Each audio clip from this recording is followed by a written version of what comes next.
अत्यधिक लगान, जागीरदारों व कर्मचारियों की जातियों व बेगार के विरुद्ध किसान एकजुट हुए और अपने अधिकारों के लिए आवाज बुलंद की, जिसके परिणाम स्वरूप राजस्थान में किसान आंदोलन हुए। नमस्कार, मैं सुमन श्री, स्वागत आप सभी का एजुकेशन चैनल में। आज का हमारा जो टॉपिक है वो है राजस्थान के किसान आंदोलन। कौन कौन से प्रमुख राजस्थान में किसान आंदोलन हुए थे उनके बारे में हम जानकारी लेंगे, लेकिन प्रश्न उत्तरों के माध्यम से। तो आइए हम शुरुआत करते हैं किसान आंदोलन। सबसे पहला जो प्रश्न है वो है कि भारत में एक संगठित किसान आंदोलन की शुरुआत का श्रेय मेवाड़ के किस क्षेत्र को जाता है?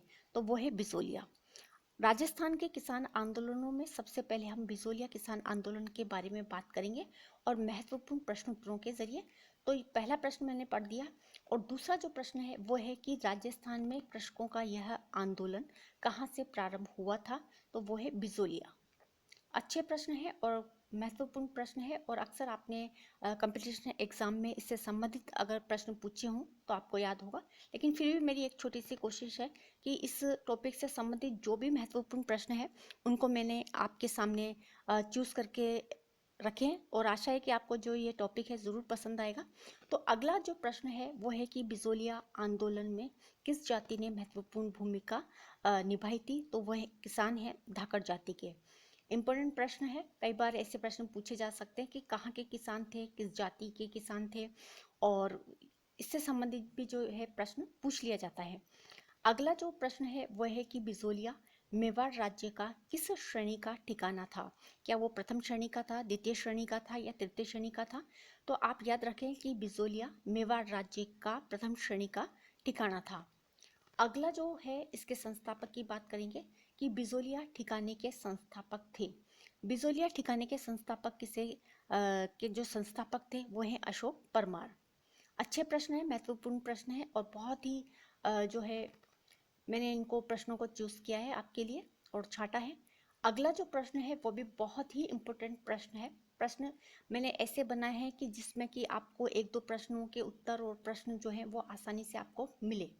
अगला जो प्रश्न है वो है अशोक परमार जो थे वो कहाँ के निवासी थे और किसकी सेवा के लिए वो कहाँ से कहाँ आ गए थे, तो उससे संबंधित प्रश्न ये है कि अशोक परमार का जो निवास स्थान है वो जगनेर भरतपुर का था और किस राणा की सेवा हेतु वे चित्तौड़ आ गए थे? तो वे राणा थे, राणा सांगा। तो ये जो प्रश्न है इसमें दो तीन तरह के प्रश्न बनते हैं और उसके आंसर भी आपको मिल गए। जैसे कि अशोक परमार का जो निवास स्थान है वो जगनेर है, कहाँ के रहने वाले हैं, भरतपुर, और किस राणा की सेवा के लिए वे कहाँ आ गए थे, चित्तौड़ आ गए थे, उन राणा का नाम क्या है? वो जो राणा है वो है राणा सांगा। तो प्रश्न बहुत अच्छे बने हैं और प्रश्नों को मैंने इसी तरह से बनाया ताकि उनमें एक दो प्रश्नों के आंसर और उनके जवाब आपको मिले। और अगला जो प्रश्न है वो ये है कि राणा सांगा की ओर से अशोक परमार ने किस युद्ध में भाग लिया था? तो वो है खानवा का युद्ध। खानवा का युद्ध 1527 का, और अशोक परमार ने इस युद्ध में भाग लिया था। अगला जो प्रश्न है वो भी बहुत अच्छा प्रश्न है कि राणा सांगा के द्वारा परमार को यानी अशोक परमार जी को कहाँ की जागीर प्रदान की थी? तो वो है उपरमाल। कुछ विद्यार्थी जो है वॉल्यूम को लेकर के, आवाज़ को लेकर के शिकायतें कर रहे हैं। देखिए बहुत सारे जो विद्यार्थी हैं उनमें से किसी ने भी ऐसा नहीं कहा कि आवाज़ कम आ रही है, लेकिन कुछ एक विद्यार्थी हैं जिनको लगता है कि जो आवाज़ है वो कम आ रही है। मेरे यहाँ से जब भी वीडियो जाती है वो साफ़ सुथरी और पूरी आवाज़ के साथ, वॉल्यूम के साथ जा रही है। लेकिन हो सकता है कि आपके मोबाइल के वर्जन के हिसाब से उसमें आवाज़ नहीं आ रही, तो आप एक बार सेटिंग में जा कर के उसकी फ़ोन की जो आवाज़ है उसे आप खोलें, या फिर आप ऐसा करें कि गूगल का जो कोई ऐप आता है, वॉल्यूम ऐप, वो आप इसे जो है डाउनलोड कर सकते हैं, पर शर्त है कि उसमें कोई वायरस ना हो। तो ये आप ज़रूर एक बार चेक कर लें और उसके बाद में आप सेटिंग में जा कर के वॉल्यूम को बढ़ा सकते हैं। तो कोई एक अच्छा सा वॉल्यूम ऐप आप अगर डाउनलोड कर लें, अगर आपको वॉल्यूम से संबंधित अगर कोई परेशानी हो रही है तो आशा करते हैं कि आपकी वॉल्यूम से संबंधित जो परेशानी है वो दूर हो गई हो।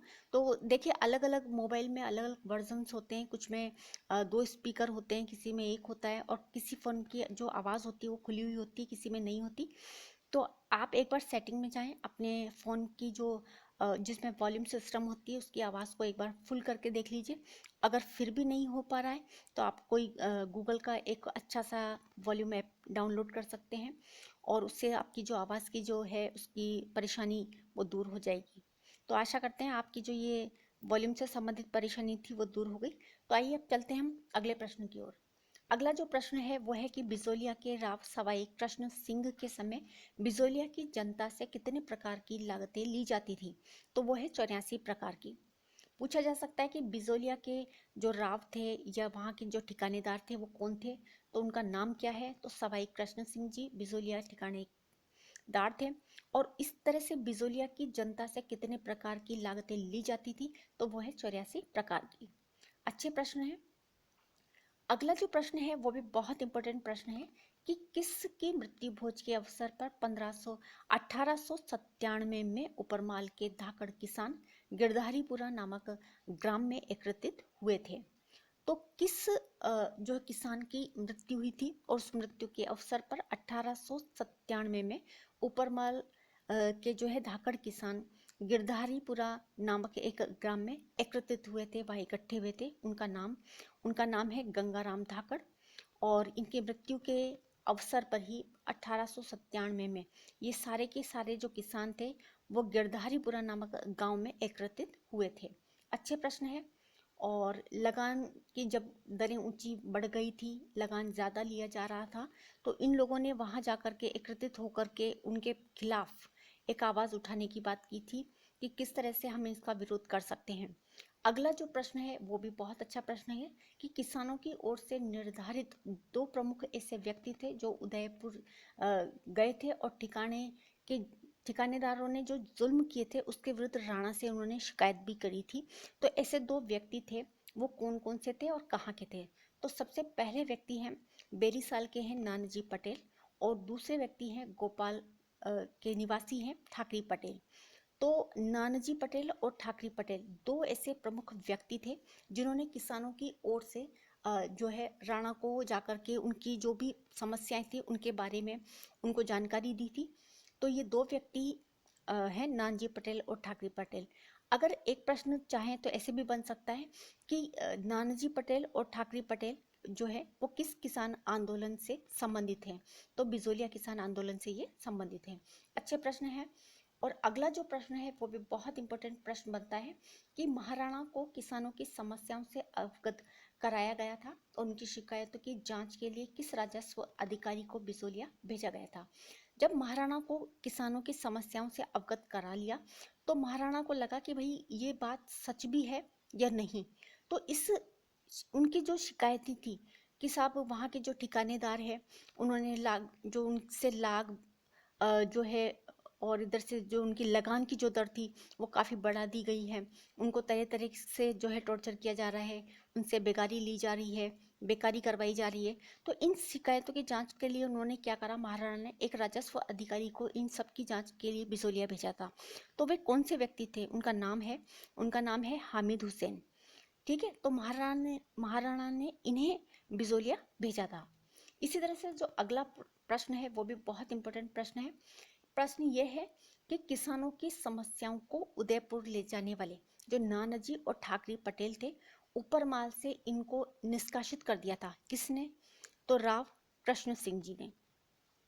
क्योंकि कृष्ण सिंह जी उस समय वहाँ के ठिकानेदार थे तो किसानों से बेगारी ले रहे थे, लगान की ऊंची दरें जो थी वो ले ली थी।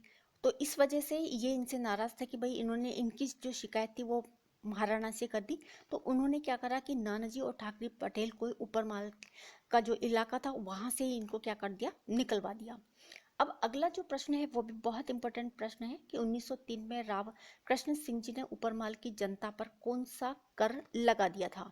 तो वो कर है चवरी कर। अच्छे प्रश्न है। और अब अगला जो प्रश्न है वो भी बहुत इंपॉर्टेंट प्रश्न है। बात यहाँ पर अगर चवरी कर की हो रही है तो प्रश्न ये बनता है कि चवरी कर है क्या? तो चवरी कर क्या है? यानी कि हर व्यक्ति को अपनी लड़की की शादी के अवसर पर 5 रुपये चवरी कर के रूप में ठिकानेदार को देना पड़ता था। तो ये था चवरी कर। अगर प्रश्न ये बनता है कि चवरी कर किसके समय में लगा था, कौन से वहाँ के जो ठाकुर थे जिन्होंने ये लगाया था, तो उस समय चवरी कर जो लगाने वाले थे वो थे कृष्ण सिंह जी। और कृष्ण सिंह जी ने चवरी कर लगाया था कहाँ की जनता पर, तो ऊपरमाल की जनता पर ये कर लगाया गया था।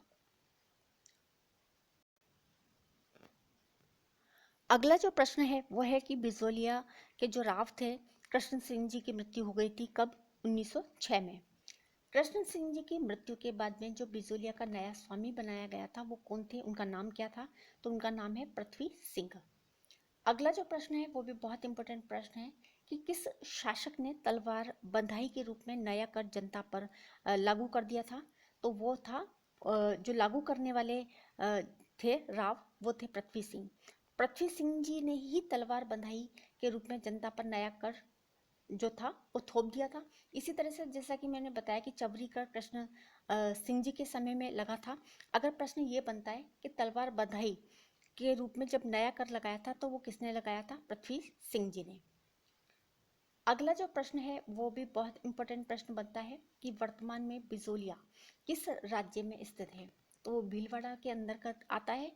और अगला जो प्रश्न है वो भी अच्छा प्रश्न कि किसानों ने किसके नेतृत्व में राव की इस कार्यवाही का विरोध किया था कि जब इन्होंने तलवार बंधाई के रूप में नया कर जो लगाया था जनता पर पृथ्वी सिंह जी ने, तो उस कार्यवाही का विरोध किया था। यानी किसानों ने किसके नेतृत्व में इस कार्यवाही का विरोध किया था? तो वे थे, पहले व्यक्ति जो हैं वो है साधु सीताराम दास, और दूसरे व्यक्ति हैं फतेह करनचारण, और तीसरे व्यक्ति हैं ब्रह्मदेव। तो किसानों ने इनके नेतृत्व में पृथ्वी सिंह जी ने जो नया कर लगाया था उसका विरोध किया था। और अगला जो प्रश्न है वो भी बहुत इंपॉर्टेंट प्रश्न है कि राव पृथ्वी सिंह की मृत्यु कब हो गई थी? तो 1914 में इनकी भी मृत्यु हो गई थी। अगला जो प्रश्न है वो बहुत अच्छा प्रश्न है कि मेवाड़ सरकार के द्वारा बिजोलिया ठिकाने पर क्या कायम कर दिया था? तो वो क्या कायम कर दिया था? उसका नाम है मुरसमात।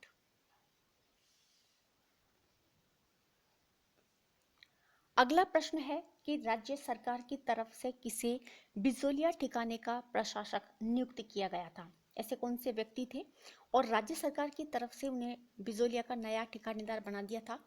तो वह जो प्रशासक नियुक्त हुए थे उनका नाम था अमर सिंह राणावत। इन्हें बिजोलिया ठिकाने का प्रशासक नियुक्त कर दिया था। अगला जो प्रश्न है वो है कि बिजोलिया किसान आंदोलन के प्रणेता थे? तो साधु सीताराम दास। अब अगला जो प्रश्न है वो भी बहुत अच्छा प्रश्न है कि हम बिजोलिया किसान आंदोलनों के बारे में बात तो कर रहे हैं, काफ़ी सारे हमने प्रश्न भी पढ़ लिए, लेकिन अब तक ये वाला प्रश्न जो था वो नहीं पढ़ा कि यह आंदोलन जो था वो कब से लेकर के कब तक चला था, कितने वर्षों तक चला था, उसके बारे में एक इम्पोर्टेंट प्रश्न है। वो है बिजोलिया किसान आंदोलन कब से कब तक चला? तो 1897 से लेकर के और 1941 तक लगातार यह आंदोलन चला। इम्पोर्टेंट प्रश्न है। और अगला जो प्रश्न है वो भी बहुत इम्पोर्टेंट प्रश्न है कि बिजोलिया किसान आंदोलन राजस्थान का प्रथम व्यापक और संगठित शक्तिशाली आंदोलन था और ये लगातार कितने वर्षों तक चला? तो 44 वर्षों तक चला है ये आंदोलन। जैसा कि मैंने बताया कि ये दोनों ही जो प्रश्न है वो बहुत ही इम्पोर्टेंट प्रश्न है। सबसे पहले तो हम बिजोलिया किसान आंदोलन के बारे में जब बात कर रहे हैं तो कोई भी आंदोलन है कब शुरू हुआ, कब तक चला, लगातार कितने वर्षों तक चला, तो ये इम्पोर्टेंट प्रश्न बन जाता है। जैसा कि मैंने बताया कि 1897 से लेकर के 1941 तक ये आंदोलन चला था। अगर हम बात करें आंदोलन की तो ये राजस्थान का प्रथम व्यापक संगठित और शक्तिशाली आंदोलन था और लगातार 44 वर्षों तक यह चला है। तो अच्छे और इम्पोर्टेंट प्रश्न है। अगला जो प्रश्न है वो भी बहुत इंपॉर्टेंट प्रश्न बनता है कि बिजोलिया आंदोलन का प्रमुख उद्देश्य क्या था? इनका उद्देश्य क्या था कि किसानों ने बिजोलिया आंदोलन को शुरू किया था तो उसका कोई ना कोई उद्देश्य तो जरूर होगा। इसका उद्देश्य ये था कि जागीरदारों के द्वारा बिजोलिया की जनता पर लगाए गए करों और विभिन्न लाग बाग के विरुद्ध आवाज उठाना। उनसे बेगारी जो ले रहे थे ठिकानेदार, उनके खिलाफ इन्होंने आवाज उठाई थी और कर में वृद्धि कर दी गई। विभिन्न प्रकार के जो कर थे वो लगाए जा रहे थे, जैसे तलवार बंधाई है, चवरी कर हैं, बहुत सारे कर अनावश्यक रूप से यानी कि करीब 84 प्रकार के जो कर थे वो लगाए गए थे। जनता वहाँ की बहुत परेशान हो गई और उन्होंने आंदोलन करने की सोची और इस तरह से यह आंदोलन जो था शुरू हुआ था। अगला जो प्रश्न है वो भी इम्पोर्टेंट जो है प्रश्न बनता है कि बिजोलिया आंदोलन के नायकों में से एक साधु सीताराम दास का जन्म कब और कहाँ हुआ। देखिए, साधु सीताराम दास का हमने आगे भी जिक्र किया था। इन्होंने नेतृत्व किया था, उनके नेतृत्व में ही किसानों ने जो है विरोध किया था। तो अब बात कर लेते हैं कि साहब जो साधु सीताराम हैं उनका जन्म कहाँ हुआ है, कहाँ के वो रहने वाले हैं। तो जन्म इनका हुआ 1884 में बिजोलिया में। इम्पोर्टेंट प्रश्न है, इसी से संबंधित प्रश्न जो हैं वो बनाए गए हैं। इसी तरह से जो अगला प्रश्न है वो भी बहुत अच्छा प्रश्न है कि हरिभाई किंकर द्वारा संचालित विद्या प्रचारिणी सभा से जुड़कर किसने उसकी एक शाखा को बिजोलिया में स्थापित किया था। तो वे थे साधु सीताराम। अच्छे प्रश्न है और ऐसे जो प्रश्न है वो बनते हैं। अब हम बात करते हैं सुमेलित करने वाले प्रश्न, क्योंकि अक्सर एग्जाम में ऐसे प्रश्न भी पूछे जाते हैं और ये प्रश्न जो होते हैं वो इम्पोर्टेंट है। इसी तरह से अगला जो ये प्रश्न है वो भी इम्पोर्टेंट है। यहाँ पर जो है मैंने एक तरफ तो इनके वो लिखे हुए हैं, जैसे कि सवाई कृष्ण सिंह जी की मृत्यु से संबंधित जो है 2 प्रश्न इसमें शामिल किए हैं, बाकी मिलान करने वाले प्रश्न हैं। तो मैं पढ़ देती हूँ कि जैसे सबसे पहला है सवाई कृष्ण सिंह जी, तो इनकी मृत्यु हुई थी 1906 में। दूसरे जब बने थे पृथ्वी सिंह, इनकी मृत्यु हुई थी 1914 में। तो मृत्यु से संबंधित मिलान करने वाले अगर प्रश्न पूछे जाते हैं और हमें इनकी डेटें याद है तो हम आसानी से कर सकते हैं। इसी तरह से केसर सिंह पूछा जाए, केसर सिंह कौन है, तो ये पृथ्वी सिंह जी के पुत्र हैं। अगला जो मैंने मिलान करने वाले प्रश्न, जैसा कि मैंने बताया, बहुत इंपॉर्टेंट हो जाते हैं कि बिजोलिया किसान आंदोलन जो था वो कितने वर्षों तक चला। तो 44 वर्षों तक चला। इसी तरह से तलवार बंधाई का कर लगाया था, भाई किसने लगाया तलवार बंधाई, क्या कृष्ण सिंह जी ने लगाया था, पृथ्वी सिंह जी ने लगाया, या उनके पुत्र केसर सिंह ने। तो मिलान करने वाले अगर प्रश्न हो और उसमें ये ऑप्शंस हों, अगर हमें इनके ऑप्शंस याद हैं तो हम आसानी से उनको मिलान कर सकते हैं। तो जैसा कि मैं पढ़ती जा रही थी तभी भी मैंने बताया था कि तलवार बंधाई का जो कर लगाया था वो पृथ्वी सिंह जी ने लगाया था। इसी तरह से साधु सीताराम दास का जन्म, जैसा कि हमने अभी अभी पढ़ा, 1884 में बिजोलिया में इनका जन्म हुआ था। तो ये मिलान से संबंधित करने वाले जो प्रश्न है उनमें भी ये प्रश्न जो है इम्पोर्टेंट बन जाते हैं। इसी तरह से जो अगला प्रश्न है वो भी बहुत अच्छा प्रश्न बनता है कि साधु सीताराम दास 1915 में चित्तौड़ में किससे मिले थे। तो वे मिले थे चित्तौड़ में विजय सिंह जी पथिक, उनसे ये मिले थे। और अगला जो प्रश्न है वो भी अच्छा प्रश्न कि साधु सीताराम दास के द्वारा किस आंदोलन का नेतृत्व संभालने हेतु पथिक जी से अनुरोध किया था। जब वे विजय सिंह जी पथिक से मिले चित्तौड़ में, तो साधु सीताराम जी ने उनसे आंदोलन का नेतृत्व संभालने के लिए कहा था। तो भी कौन सा ऐसा आंदोलन था जिसका जो नेतृत्व संभालने के लिए उन्होंने उनसे आग्रह किया था, अनुरोध किया था, तो वो था बिजोलिया किसान आंदोलन। अगला जो प्रश्न है वो भी अच्छा प्रश्न है। 1916 में किस गुर्जर क्रांतिकारी का बिजोलिया किसान आंदोलन में प्रवेश हुआ। ऐसे कौन से व्यक्ति थे, क्योंकि 1913 और 1915 में जब मिले थे उसके बाद में 1916 में गुर्जर क्रांतिकारी का बिजोलिया किसान आंदोलन में प्रवेश हो गया था। कौन से ऐसे व्यक्ति थे, वो हैं विजय सिंह जी पथिक, क्योंकि साधु सीताराम दास जी ने इनसे आग्रह किया था कि भाई इस आंदोलन का आप क्या कर लें, नेतृत्व। और 1916 में बिजोलिया किसान आंदोलन से जुड़ गए थे विजय सिंह जी पथिक। अगला जो प्रश्न है वो भी इसी से संबंधित है। जैसा कि मैंने जो है विजय सिंह जी पथिक का एक वीडियो अपलोड किया था, ये टॉपिक मैंने डाल दिया है। और कई जो नए विद्यार्थी हैं जो पहली बार इस चैनल पर आए हैं, अगर उन्होंने नहीं देखा तो आप उससे पहले विजय सिंह जी पथिक के बारे में जो भी जानकारी है, जो भी उससे संबंधित जो प्रश्न है वो मैंने वहाँ पर डालें, तो आप वहाँ से उस वीडियो को देखेंगे तो आपको विजय सिंह जी पथिक के बारे में जानकारी मिल जाएगी। और विजय सिंह जी पथिक ने कौन कौन से पत्रों का किया था, किस आंदोलन का नेतृत्व किया था, उसके बारे में सारी जो वीडियो में जानकारी है तो आप उसे ज़रूर देखें।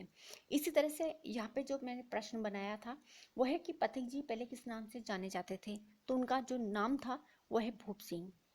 इसी तरह से अगला जो प्रश्न है वो भी बहुत इंपॉर्टेंट प्रश्न बनता है कि 1917 पथिक जी बारिसल गांव में एक संगठन की स्थापना कर क्रांति की शुरुआत की थी। तो उस संगठन का नाम क्या है? उस संगठन का नाम था ऊपरमाल पंच बोर्ड। तो 1917 में पथिक जी ने जो है बारिसल गांव में एक संगठन की स्थापना कर क्रांति की शुरुआत की थी। तो उस संगठन का नाम है ऊपरमाल पंच बोर्ड। इम्पोर्टेंट जो है प्रश्न है।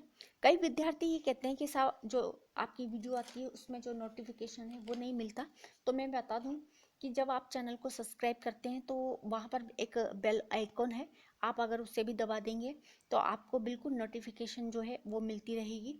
और अब आपकी जो शिकायत होगी वो शिकायत नहीं होगी। तो आप थोड़ा सा देख लें और किसी से पूछ लें, अगर आपको नहीं आ रहा है तो कोई भी आपको ये बता देगा, तो आप वहाँ से भी वो देख सकते हैं।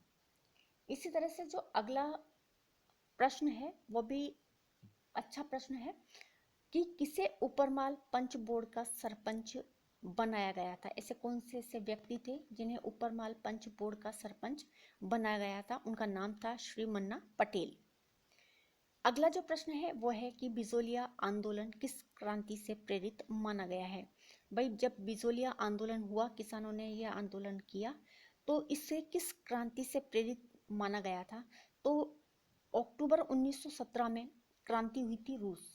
तो रूस की जो क्रांति हुई थी अक्टूबर 1917, उससे इसे प्रेरित माना गया था बिजोलिया आंदोलन को। ये भी एक अच्छा प्रश्न बन जाता है, क्योंकि कभी भी कोई भी आंदोलन है शुरू होता है किसी की प्रेरणा से शुरू हुआ है, या उसके समान अगर उसमें कुछ घटनाएं घटित होती हैं तो उससे जोड़ करके भी उससे जो प्रश्न है वो बन जाते हैं। इसी तरह से अगला जो प्रश्न है वो भी बहुत इंपॉर्टेंट और एक अच्छा प्रश्न है कि कानपुर से प्रकाशित किस समाचार पत्र के माध्यम से विजय सिंह पथिक ने बिजोलिया आंदोलन को समूचे भारत में चर्चा का विषय बना दिया था?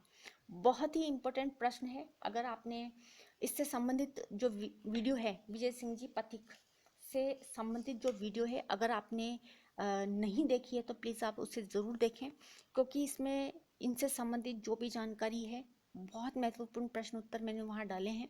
तो आप ज़रूर देखें, आपको एग्ज़ाम में इससे मदद ही मिलेगी। इसी तरह से यहाँ का जो एक प्रश्न जो मैंने बनाया है वो है कि कानपुर से प्रकाशित किस समाचार पत्र के माध्यम से विजय सिंह पथिक ने बिजोलिया जो आंदोलन था उसको समूचे भारत में चर्चा का विषय बना दिया था? तो वो है प्रताप। अब अगला जो प्रश्न है वो है समाचार पत्र से संबंधित है कि जो प्रताप समाचार पत्र है उसके जो संपादक थे वो कौन थे? उनका नाम क्या है? तो गणेश शंकर विद्यार्थी। महत्वपूर्ण प्रश्न है और अच्छे प्रश्न जो है इस वीडियो में, इस टॉपिक में मैंने डाले हैं चूज़ करके। और ज़्यादा से ज़्यादा आप वीडियो को ज़रूर लाइक करें, ज़्यादा से ज़्यादा आप शेयर करें। और रही बात नोटिफिकेशंस की और वॉल्यूम्स की, तो मैंने इसमें आपको बता दिया, जो भी आपकी परेशानी होगी वो दूर हो गई होगी। और वीडियो आपको कैसा लगा, ये टॉपिक जो मैंने बनाया इसमें कुछ महत्वपूर्ण प्रश्न थे, वो आपको कैसे लगे इसके बारे में आप मुझे कमेंट्स करके ज़रूर बताएं। मैं इंतज़ार करूँगी आपके इन कमेंट्स का। और साथ ही साथ आप ज़्यादा से ज़्यादा आप शेयर करते रहें, वीडियोस को लाइक करते रहें, और चैनल को सब्सक्राइब करें, बेल आइकन ज़रूर प्रेस कर दें, ताकि आपको नोटिफिकेशन जो है मिलती रहेगी और इसकी जानकारी मिलती रहेगी आपको। और देखते रहें आप सुमन श्री एजुकेशन चैनल। वीडियो देखने के लिए आप सभी का बहुत बहुत धन्यवाद।